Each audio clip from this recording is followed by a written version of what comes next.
YouTube శ్రోతలకు ప్రత్యేక అభినందనలు తెలియపరుస్తూ ఈనాటి మా వీడియో దేశభక్తి పెరగాలంటే దేశ చరిత్ర తెలియాలి. దేశభక్తి పెరగాలంటే దేశ చరిత్ర తెలియాలి. అంటే ఇక్కడ ఉండే వాళ్ళకంతా దేశభక్తి లేదు అని నా ఉద్దేశం కాదు. మన యువకులు విద్యావంతులకందరికీ అయితే ఇంకా దృఢం కావాలి. ఇలాంటి దేశభక్తి ఇంకా దృఢం కావాలి మొత్తం మీద. అంటే దేశ చరిత్ర అనేటువంటి ఎందుకు తెలియాలంటే మనిషి ఎంత కష్టపడి డబ్బును సంపాదిస్తాడో అంత డబ్బు మీద ఒక మమత ప్రేమ అనేది ఎట్లయితే ఉంటుందో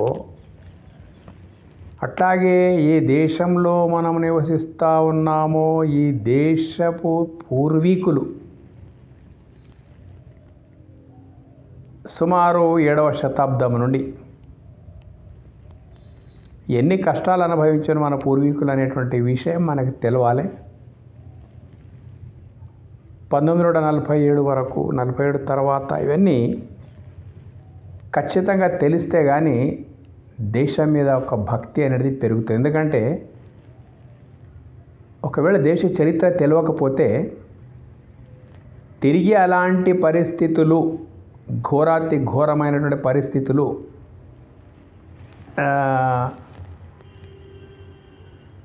తల ఎత్తడానికి ఏమైనా అవకాశాలు ఉంటే వాటిని ఎదుర్కొనేటువంటి సామర్థ్యం చాలా గట్టిగా మనకు రావడానికి అవకాశం ఉంది. కాబట్టి దేశభక్తి దృఢమైపోవాలి. అత్యంత దురదృష్టకర విషయం ఏంటంటే ప్రస్తుత భారతీయ విద్యా విధానం నుండి భారతదేశ చరిత్రను పాఠ్యాంశాల నుండి తొలగించేశారు. ఇదందరికీ తెలుసు అన్నట్టు. అయితే చరిత్రను పాఠ్యాంశాల లోపల నుంచి తొలగిస్తే ఇది అన్ని మతాల యొక్క పాఠ్యాంశాలు కూడా చరిత్ర లోపల నుంచి తొలగించబడ్డాయి అన్నట్టు.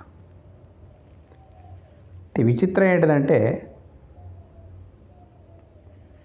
వాళ్ళు ఆ చరిత్రను వాళ్ళ మదర్సాల ద్వారా వాళ్ళ చరిత్ర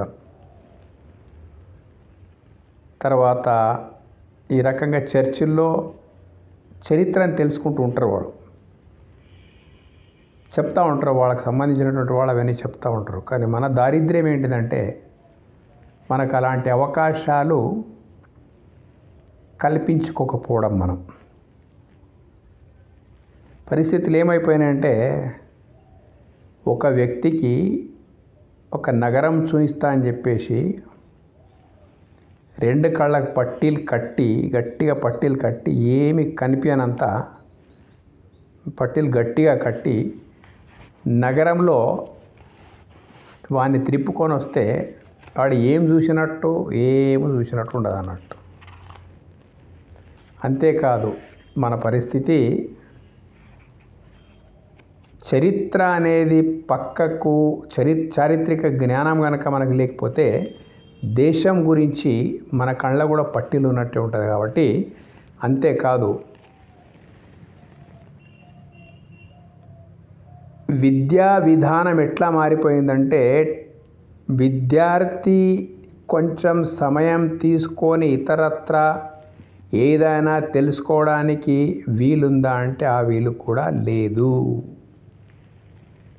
ఎంత టైట్ షెడ్యూల్ అయిపోయింది పోటాపోటీ అంటే కేవలం చదువులు, ర్యాంకులు, పోటీ పరీక్షలు, వాటి తయారీ, ఆ తర్వాత దుర్లభమైనటువంటి ఉద్యోగ అన్వేషణ,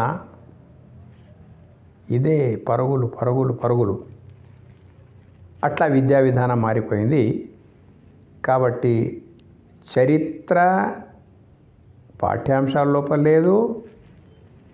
తర్వాత ఏదైనా ఒక తెలుసుకోవాలంటే ఇక్కడ సమయము లేదు. అటువంటి విద్యా విధానం అయిపోయింది. విద్య ఐఐటి, ఐఏఎస్ లాంటి ఎంత గొప్పదైనా స్వతంత్రంగా ఆలోచించాలన్నా సాధించాలన్నా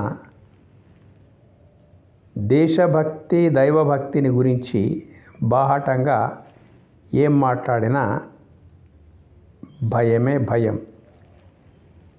ఐఐటి అయినటువంటి వాళ్ళు కంపెనీల దాస్యం లోపలికి వెళ్ళిపోతారు.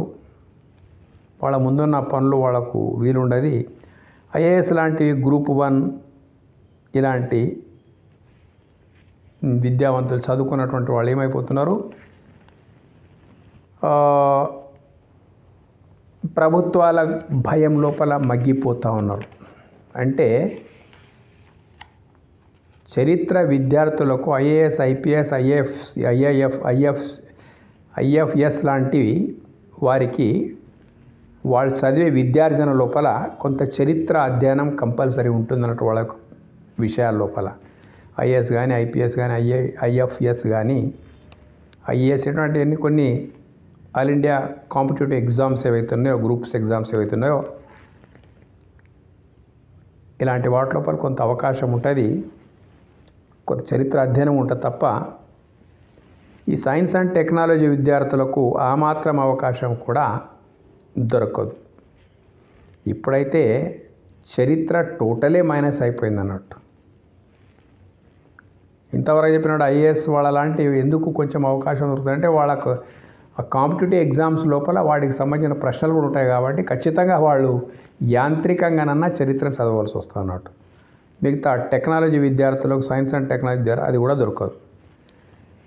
మన దేశం ఏమిటి, ఇక్కడి సంస్కృతి ఏమిటి, గత క్రీస్తు శకం 7వ శతాబ్దం నుండి దేశం ఎలాంటి పరిస్థితుల్లో మరిగిపోయింది, అఖండ భారత భూభాగం ఎంత, ఇప్పుడు చూస్తున్న ఇండియా మ్యాప్ కాదు, వాస్తవంగా స్వాతంత్రానికి పూర్వము లేక అంతకు పూర్వము ఎంత ఉండింది, ఎందుకు తగ్గింది ఎంత, ఏ కారణాలతో తగ్గిపోయింది, గత రాజులు క్రీస్తుకు పూర్వము 7వ శతాబ్దం వరకు దేశ వైభవం ఎలా ఉండింది, భారతదేశ వైభవం, అఖండ భారతదేశ వైభవం. ఆ తర్వాత కాలంలో దుర్మార్గుల దురాక్రమణల తర్వాత కాలం లోపల దురాక్రమణదారులు వాళ్ళ కత్తి బలము, వాళ్ళ వాళ్ళు చేసిన మత మార్పిడులు, అప్పటి రాజుల హిందూ రాజుల అనైక్యత, వాళ్ళ లోపల ఉండే స్వార్థము, ఈర్ష్యా ద్వేషాలతో సంస్థానాలు ఏవైతే ఉండో ఆ రోజు లోపల ఉండనో వాళ్ళ పరస్పర బలహీనతలు చాలా విచిత్రంగా ఉన్నాయి. దురాక్రమణదారులు అంత సులభంగా ఈ దేశం లోపలికి రాలేదు. మన దేశం లోపల ఉండేటువంటి రాజ్యాలు ఏవైతే ఉండనో, సంస్థానాలు ఏవైతే ఉండనో వాళ్ళకి ఒకరి మీద ఒకరి ద్వేష, రాజ్య విస్తీరణ ఆకాంక్ష నుంచి ఒకరికొకరు పడి రాకుండే వాళ్ళు పొట్లాడుకునే పరిస్థితి లోపల దురాక్రమణదారులు వచ్చిండ్రు. 7వ శతాబ్దం ఆరంభం లోపలనే వచ్చిండ్రు. వాళ్ళంతా 6వ శతాబ్దం యొక్క అంతము 7వ శతాబ్దం ఆరంభం లోపలనే ఈ దురాక్రమణదారులు అరబ్ కంట్రీస్ నుంచి ప్రారంభమైపోయినారు. ఇక్కడ ఉండే అనైక్యత వాళ్లకు చాలా బలం చేకూర్చింది అన్నట్టు. ఈ దేశానికి ఎలాంటి నష్టం వాటిల్లింది, ఒకనాటి విశ్వవిఖ్యాత సనాతన భారతీయ సంస్కృతి ఎందుకు నష్టపోయింది,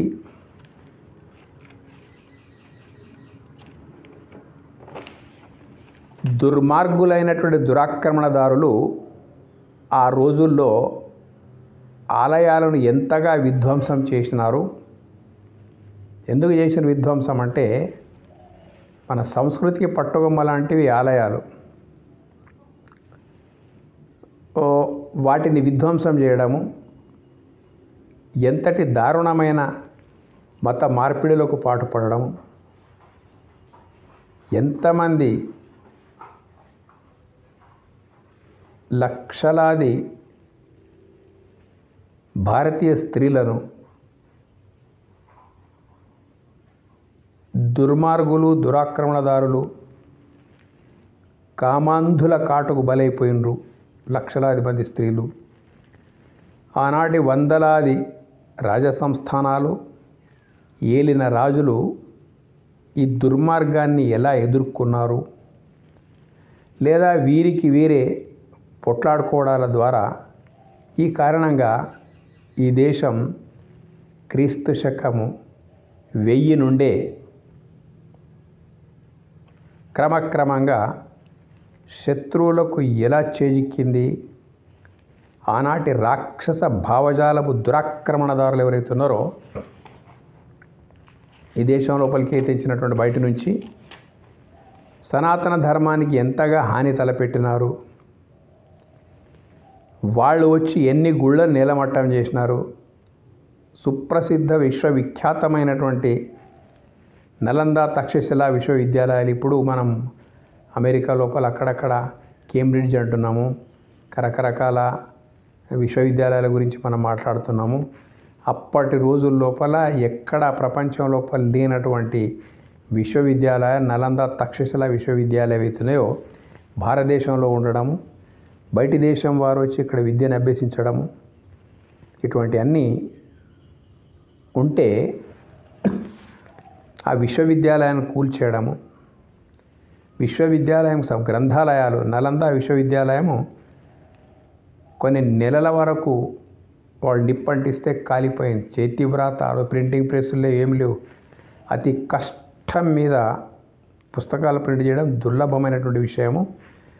లక్షలాది గ్రంథాలు ఏర్చి కూర్చిపెట్టిండు. సనాతన భారతీయ సంస్కృతి వైభవం ఏంటిదంటే విధర్మీయులు ఒక్కొక్కటి 2 గ్రంథాలు అంతే.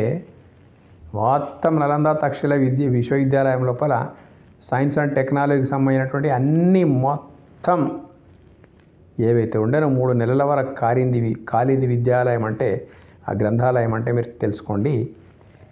ఇటువంటి విధ్వంసం కాల్చి బూడిదగా చేసి పడే జరపాటన్నిటికీ మొహమ్మద్ బిన్ ఖాసిం అనేటువంటి వాడు ఆ ప్రాంతం లోపల 12వ శతాబ్దం ఆ ప్రాంతం లోపల గజనీ లాంటి వాడు, ఔరంగజేబ్ లాంటి వాడు సోమనాథ్ దేవాలయాన్ని కూల్చి అపారమైనటువంటి సంపదను అక్కడి దోచుకొని పోయినటువంటి వాడు. ఔరంగజేబ్ లాంటి వాడు మొత్తం అఖండ భారతదేశం లోపలనే తన ఆధిపత్యం చెలాయించి క్రూరమైనటువంటి శాసనాన్ని వాడు ఎట్లా నడిపించిండు. శివాజీ మహారాజ్, రాణా ప్రతాప్ ఇలాంటి వాళ్ళు వచ్చి ఎంత ఘోరంగా వాళ్ళతో పోరాడినరు, ఎన్ని ఆటపోట్లు అనుభవించిండ్రు. తిరుగుబాటు అనేటువంటిది శివాజీ ద్వారానే ఎట్లా ప్రారంభమైంది.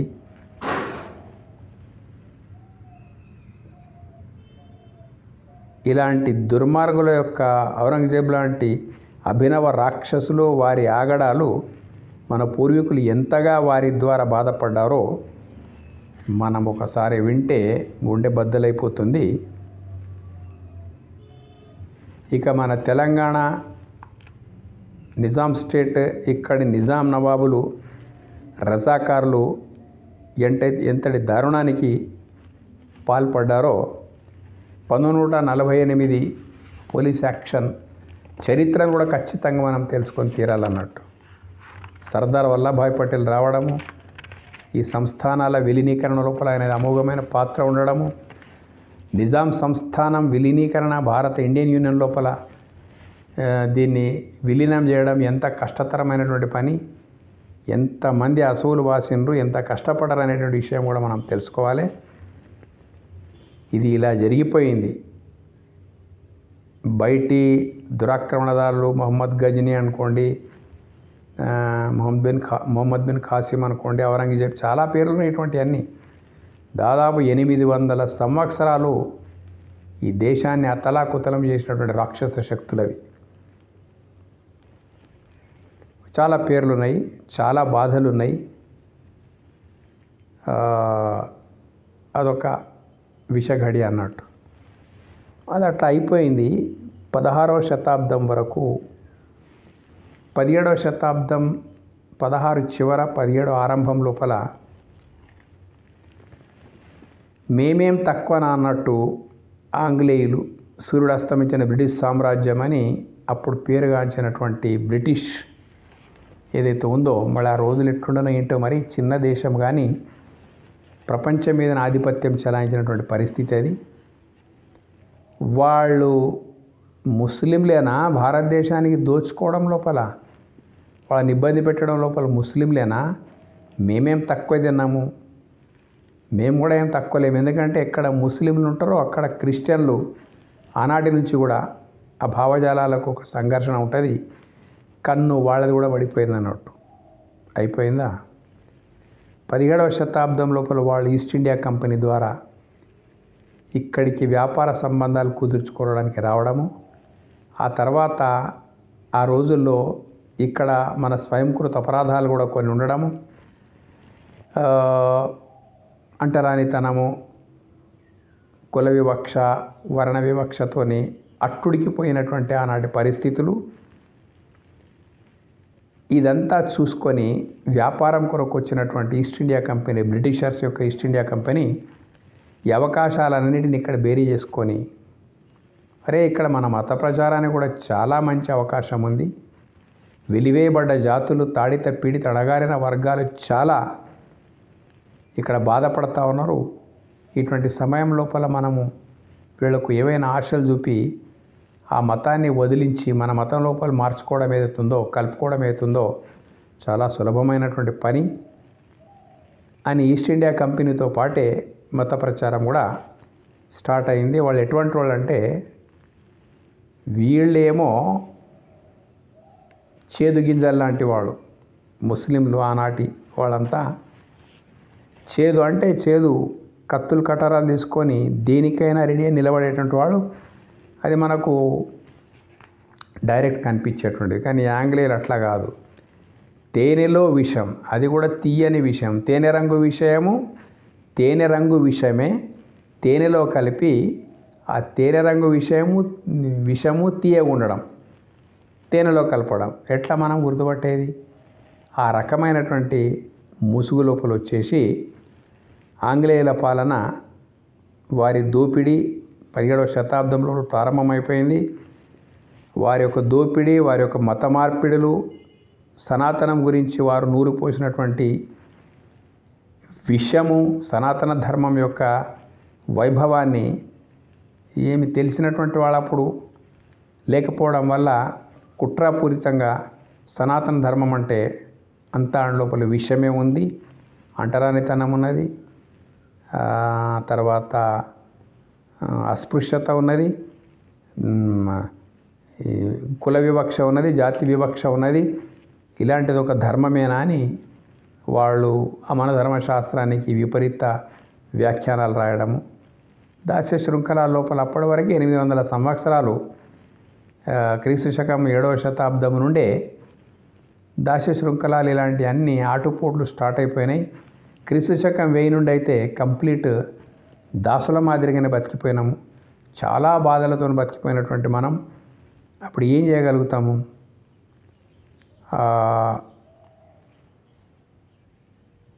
ఎవరికి ఎదిరించే పరిస్థితి లేదు. బాగా గాయపడ్డటువంటి జాతి కాబట్టి మన సనాతన ధర్మం గురించి వాళ్ళు ఇష్టారాజ్యంగా ప్రచారం చేస్తుంటే కూడా ఎదిరించేటువంటి సత్తా లేకపోవడము. 2 పక్కల 2 బల్లెలు అయిపోయినాయి. వాళ్ళు వస్తే ముస్లిమ్స్ ఎక్కడ పోలేదు. వాళ్లకు కప్పం చెల్లించి, వాళ్ళు యుక్తిపరులు కాబట్టి ఏం చేసి మొత్తం మీద వీళ్ళ మీద ఆధిపత్యం చెలాయించి బ్రిటిషర్స్ ఏం చేసినంటే వీళ్ళ దగ్గర నుంచి కప్పం వసూలు చేసుకున్నారు. వసూలు చేసుకొని మళ్ళీ వాళ్ళు అంటే ఒక్కొక్క సంస్థానం వాళ్ళు మాకు సంవత్సరానికి ఇంత చెల్లించాలి అని చెప్పేసి ఇట్లా మాట్లాడుకొని సార్వభౌమాధికారం ఎవరిదబ్బా? ఆంగ్లేయులదే. 17వ శతాబ్దం నుంచి ఆంగ్లేయులదే ఈ దేశం మీద సార్వభౌమాధికారం, మొత్తం భారతదేశం మీద. ఆ రకంగా ఒప్పందాలు చేసుకొని కప్పం తీసుకొని మొత్తం మీద మళ్ళీ దుర్మార్గపు అవకాశాలు వీళ్ళకే కల్పించడము. ఏమైపోయింది? 2 పక్కల 2 బల్యాలు అయిపోయినాయి. ఒకటి ఈస్ట్ ఇండియా కంపెనీ క్రైస్తవులది మత మార్పిడులు, ఇంకొక వైపు ఆల్రెడీ 800 సంవత్సరాల నుంచి ఉండనే ఉన్నది ఏంటి? ఈ ముస్లిం దురాక్రమణదారుల యొక్క రాక్షస కృత్యం ఆల్రెడీ ఉండనే ఉన్నది. ఈ రకంగా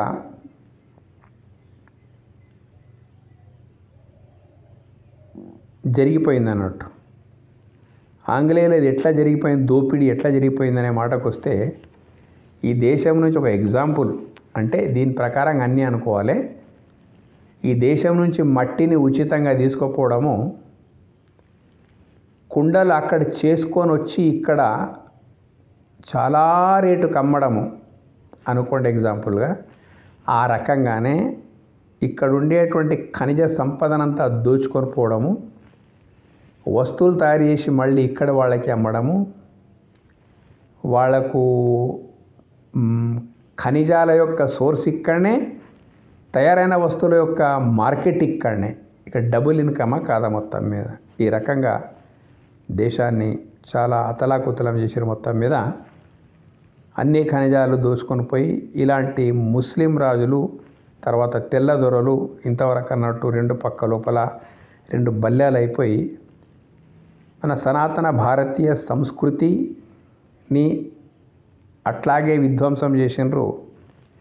దేశ సంపదను అట్లాగే దోచుకొని పోయినరు. ఇక్కడ ప్రజల మనోస్థైర్యాన్ని నిర్వీర్యం చేసి పడేసారు మొత్తం మీద. సంపద పోతే పోయింది, కానీ సంస్కృతి పతనం అవ్వడము, మనోస్థైర్యాన్ని దెబ్బతీయడం అనేటువంటిది చాలా గొప్ప నష్టము. కోలుకోలేనంతగా నాశనం చేసినటువంటి దుష్టులు ఎవరైతున్నారో ఈ దేశంను 7వ శతాబ్దం నుంచి దాదాపు ఇప్పుడు 21వ శతాబ్దం నడుస్తూ ఉంది. సరే 20వ శతాబ్దం వరకు అనుకోండి నడిపించారు అన్నట్టు. అయితే ఈ దాస్య శృంఖలాల లోపల నుంచి దేశాన్ని విముక్తం చేసేందుకొరకు 1857లో ఒక మహిళ, ఒక చిన్న వయసులో ఉన్న మహిళ ఝాన్సీ లక్ష్మీబాయి సిపాయిల తిరుగుబాటు అంటే ఆంగ్లేయులకు ఎదురు తిరగడం ప్రారంభమైపోయింది అన్నట్టు 1857 లోపల. అయితే ఆంగ్లేయులు ప్రారంభమైపోయి 1947 వరకు అంటే 90 సంవత్సరాలు స్వాతంత్ర పోరాటంలో ఎందరెందరో అసూలు బాసారు అన్నట్టు. ఎంతగా ఆంగ్లేయులతో పీడించబడ్డారు, పోరాట పటిమను క్షుణ్ణంగా తెలుసుకోవాలి. అంటే ఇక్కడ స్వాతంత్ర సమరము 57 లోపల నుంచి 1957లో ప్రారంభమైంది. 47 వరకు ఉండేటువంటి చరిత్ర మనం తెలుసుకుంటే మన వాళ్ళు ఎంత పీడింపబడ్డారు, మన వాళ్ళ యొక్క పోరాట పటిమ కూడా, సూర్యుడు అస్తమించిన బ్రిటిష్ సామ్రాజ్యం ఇంకా మేము ఇక్కడికి వెళ్ళి పోము, ఇక్కడ నుండి పోము అనుకున్నటువంటి పరిస్థితి లోపల 90 సంవత్సరాల పాటు మన పూర్వీకులు ఎంతగా కష్టపడ్డారు. స్వాతంత్ర సమరం లోపల ఎంత దేశభక్తి తత్పరత ఉండింది. ఈ పోరాట పటిమను క్షుణ్ణంగా మనం తెలుసుకోవాల్సిన అవసరం ఉంటుంది. తర్వాత ఇప్పటి వరకు ఈ దేశాన్ని అతలాకుతలం చేస్తున్న, ఇంకా కూడా స్వాతంత్రం వచ్చి 80 సంవత్సరాల దగ్గరకు వస్తున్నప్పటికైనా కానీ ఆ భావజాలాలు ఏవైతే ఉన్నాయి కదా, మనం అనుకుంటున్నాం మనం చాలా సుఖంగా ఉన్నాం స్వాతంత్రం వచ్చిందని చెప్పేసి. కాదు, ఒక ఆ భావజాలాలే ఇంకా ఈ దేశం లోపల, ప్రజాస్వామ్యం లోపల అన్నిటికంటే విలువైంది ఓటు. ఆ ప్రజాస్వామ్యం లోపల ఓటు ఏదైతే ఉందో, ఓటర్ ద్వారానే ప్రభుత్వాలు ఎన్నికైపోతాయి. కాబట్టి ఈ ఓట్ల వేటలో ఇప్పటివరకు ఇంకా ఈ దేశం లోపల స్వాతంత్రం వచ్చి ఇన్ని సంవత్సరాలు అయినప్పటికైనా కానీ ఇస్లామిక్ భావజాలము, క్రైస్తవ భావజాలము, కమ్యూనిస్టు భావజాలం, ఈ శక్తులు వీటి యొక్క మూలాలు శత్రు దేశాల లోపల ఉన్నాయి. భారతదేశం అంటే గిట్టని దేశం లోపల ఈ మతాల యొక్క మూలాలు ఉన్నాయి. ఈ మతస్థులు ఇక్కడ చాలామంది ఉన్నారు. కాబట్టి ఎవరు వచ్చినా వీళ్ళని సంతోషపరిచే మాట్లాడతారు. ఎలాగూ హిందువులు వాళ్ళ లోపల ఐక్యమత్యం లేదు, ఇట్లానే పోట్లాడుతూ ఉంటారు, వాళ్ళకి ఏం తెలియదు, కాబట్టి వాళ్ళు ఎలాగో మనకే ఓట్లు వేస్తారని చెప్పేసి ఉన్న వాగ్దానాలంతా విడకొరగ చేయడము, ఈ దువ్వడము, ముస్లింలను దువ్వడము, క్రైస్తవులను దువ్వడము, కమ్యూనిస్టులను దువ్వడము. అంటే స్వాతంత్రం వచ్చి ఇన్ని సంవత్సరాలు అయినప్పటికైనా కానీ ఏ శక్తుల యొక్క మూలాలు శత్రు దేశాల్లో ఉన్నాయో వాళ్ళు పరోక్షంగా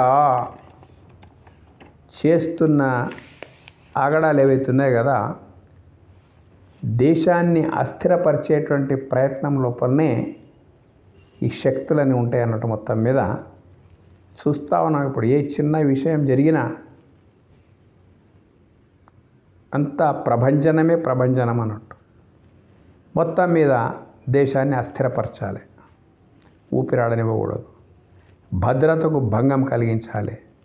ఇటువంటి భావజాలాలు ప్రభుత్వాలను కూడా ఊపిరాడనివ్వకుండా చేస్తూనే ఉన్నాయి పొద్దుటి వరకు స్వతంత్ర భారతదేశం లోపల. కాబట్టి నేను విద్యార్థులకు కానీ, ఉద్యోగాలు చేస్తున్నటువంటి వాళ్ళకు కానీ, రైతులకు కానీ, వ్యాపారస్తులకు కానీ, పారిశ్రామికవేత్తలకు కానీ, పరిశ్రమలో పనిచేసే కార్మికులకు కానీ, యావత్ దేశ ప్రజలకు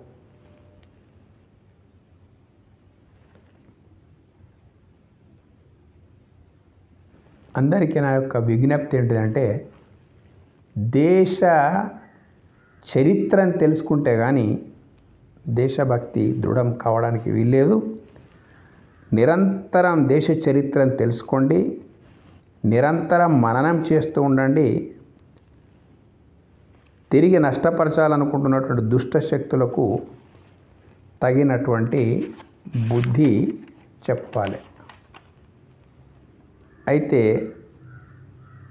భారత పౌరులకు నేను చెప్పేది ఏంటిదంటే, ఒక దౌర్భాగ్యము ఉండింది మనకు.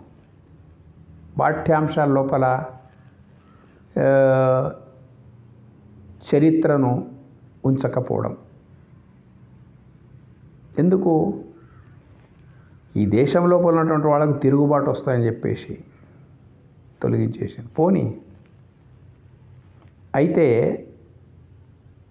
అది పాఠ్యాంశాల లోపల లేకపోవడము, దేశ చరిత్ర మనకు తెలియకపోవడం ఎంత దౌర్భాగ్యకరమైన విషయమో, ఇప్పుడు మనకు చాలా గొప్ప సౌభాగ్యకరమైన విషయం ఇంకోటి ఏంటంటే, పాఠ్యాంశాల లోపల లేకున్నా మీకు ఒక అద్భుతమైనటువంటి సౌభాగ్యం ఉన్నది.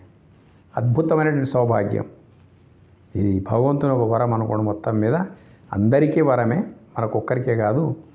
అయితే ముందు వాళ్ళు వినియోగించుకుంటున్నారు దాన్ని, ఈ వరాన్ని వాళ్ళు వినియోగించుకుంటున్నారు.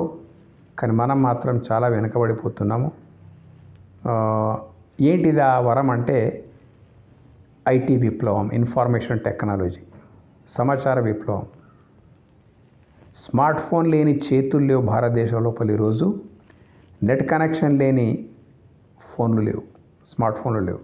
స్మార్ట్ ఫోన్లు లేని చేతులు లేవు, నెట్ కనెక్షన్ లేని ఫోన్లు లేవు. 50 సంవత్సరాల పూర్వం మనకు ఏమీ తెలిసేది కాదు.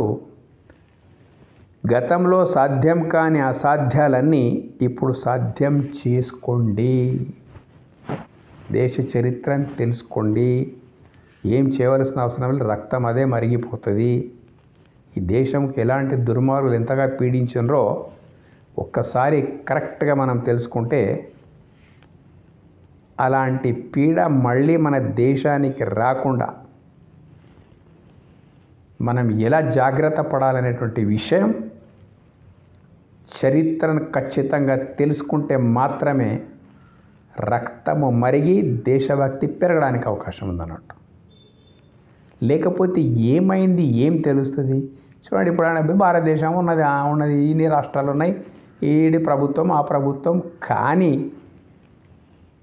ఎన్నిసార్లు 1000 సంవత్సరాల చరిత్ర లోపల ఎన్నిసార్లు ఎన్ని మలుపులు తిరిగి ఎంత కష్టపడితే చిట్ట చివరికి ముక్కలైనటువంటి దేశమే మన ఆధీనం లోపల ఉన్నది. ఇప్పటికీ ఎన్నో రాష్ట్రాల లోపల దేశభక్తి కొరబడిపోతుంది అన్నట్టు.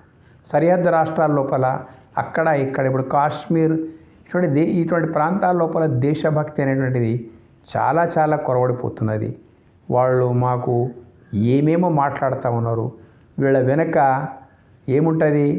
గతం లోపల దేశాన్ని ఏలినటువంటి ఏవైతే శక్తులు ఉన్నాయో వాటి మూలాలు ఎక్కడ పోలేదు. ఈ దేశం లోపల ఇంకా ఈ దేశాన్ని ఇంకొకసారి నిర్వీర్యం చేయాలనేటువంటి భగీరథ ప్రయత్నం లోపలనే ఆ శక్తులు ఉన్నాయి. కాబట్టి మనము ఇంతే చూస్తున్నాం భారతదేశం అంటే కాదు, దీని లోపల చాలా చాలా లోతుకెళ్ళవలసిన అవసరం ఉన్నది. మనం ఎంత కష్టపడ్డామో తెలుసుకునేంతవరకు ఈ దేశాన్ని నిలుపుకోవడానికి మనకు ఒక ధైర్యం రావడానికి అవకాశం ఉన్నది. చరిత్ర అనేటువంటిది చాలా గొప్పది. పోయిందేమో పోయింది, మాకు కూడా సరిగ్గా తెలుసుకునే అవకాశాలు దొరకలేదు. ఏ చరిత్రనైనా ఎప్పుడు ఎవడు దురాక్రమణదారు వచ్చి ఏం చేసిండు, పారాగ్రాఫ్ బై పారాగ్రాఫ్ మొత్తం చరిత్ర మనకు తెలుసుకోవడానికి అవకాశం ఉండేటువంటి ఐటీ విప్లవం లోపల మనం ఉన్నాము. సోషల్ మీడియాను మనం ఫాలో అవ్వాలి. మీరు సోషల్ మీడియాను ఫాలో అవ్వాలి. యూట్యూబ్ ఛానల్స్ లోపలికి వెళ్ళిపోతే చాలా దుస్తరమైనటువంటి మనం ఎంత సాధించినా దొరకని విషయాలన్నీ అద్భుతంగా సోషల్ మీడియా అనేటువంటిది, అంటే ఈ ఇన్ఫర్మేషన్ టెక్నాలజీ అనేటువంటిది, ఇది వాడుకోవడానికి రాకపోతే ఒక విషము, వాడుకోవడానికి వస్తే ఇది ఒక అమృతం అన్నట్టు. ఏది కావాలన్న పర్టికులర్గా దేశ చరిత్ర ఏదైతున్నదో క్రీస్తు శకం 7వ శతాబ్దం నుంచి మనకు 47 వరకు, 1947 వరకు, క్రీస్తు శకం 7వ శతాబ్దం నుంచి 20వ శతాబ్దం వరకు అనుకోండి. చరిత్ర అది ఎక్కడెక్కడి నుంచి కలెక్ట్ చేసి పెట్టుకున్నారో, మనం ఏ కాలేజీల్లో పోయి చరిత్ర మనకు ఉపాధ్యాయులు చదివించినా కానీ అంతగా మనకు అందుబాటులో రాదు. చాలా కష్టపడి ఇప్పుడు సోషల్ మీడియా వచ్చిన తర్వాత ఈ దేశం లోపల ఎంత గొప్ప మేధావులు ఉన్నారు, ఎంత గొప్ప విద్యావంతులు ఉన్నారు, ఎంత గొప్ప చారిత్రక ఎనాలిసిస్ అంటే చరిత్రను అవలోకించి అట్టడుగు లోపల ఎక్కడెక్కడ దూరం కనుమరుగైపోయిన చరిత్రనంతా ఏకరు పెట్టి మన ముందు పెడుతున్నటువంటి ఛానల్స్ చాలా ఉన్నాయి. కాబట్టి సోషల్ మీడియాను తప్పకుండా ఫాలో కావాలి. యూట్యూబ్ ఛానల్స్ను కూడా మనం చూసుకోవాలి. దుర్మార్గులైనటువంటి గత సహస్రాబ్ది పాలకులు 1000 సంవత్సరాలు ఎవరైతే పాలించినరో వాళ్ళ ఘోరాలు నేరాలు తెలుసుకోండి.